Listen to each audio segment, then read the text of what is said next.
আজ খোলা হয়েছে কিশোরগঞ্জের ঐতিহাসিক পাগলা মসজিদের দানবাক্স।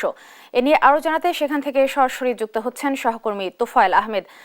তোফায়েল, আজ তো পাগলা মসজিদের দানবাক্স খোলা হয়েছে, তো আপনি জানাবেন কয়টা নাগাদ দানবাক্স খোলা হয়েছে?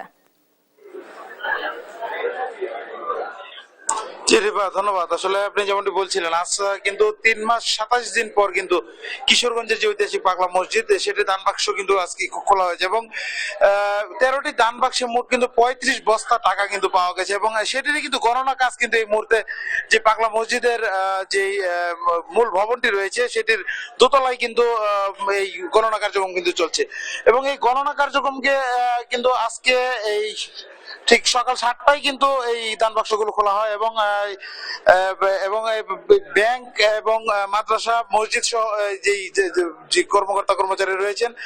এবং এবং মাদ্রাসা শিক্ষার্থী সহ প্রায় 5 শতাধিক একটি প্রতিনিধি দল কিন্তু এখানে যে টাকা গণনার কার্যক্রম কিন্তু সেটি কিন্তু গণনা কার্যক্রম তারা চালাচ্ছেন এবং আপনাদেরকে একটু জানিয়ে রাখি, এই গণনা কার্যক্রম কিন্তু আজ কিন্তু দিনভর কিন্তু চলবে এবং আরেকটু তথ্য যদি আপনাদেরকে বলে রাখি, এর আগে কিন্তু গত যেই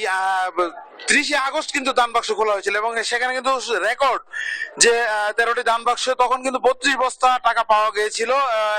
তখন কিন্তু সেখানে 12,39,37,220 টাকা এবং সেই সাথে কিন্তু বিপুল পরিমাণ যে স্বর্ণ অলংকার কিন্তু পাওয়া গিয়েছিল এবং আমরা আসলে এই জেলা প্রশাসক যিনি রয়েছেন, এই মসজিদ কমিটির সভাপতি, তিনি আজকে আসলে যেমনটি বলছিলেন, এ পর্যন্ত কিন্তু 104 কোটি টাকার মতো কিন্তু এই পাগলা মসজিদের যে ব্যাংক অ্যাকাউন্টে রয়েছে সেখানে কিন্তু জমা পড়েছে বলে আমরা জানতে পেরেছি এবং আর আজ কিন্তু যেমনটি বলছিলাম যে আজ কিন্তু এই এখানকার যে গণনা কার্যক্রম সেটি কিন্তু দিনভর কিন্তু চলবে। তো এই ছিল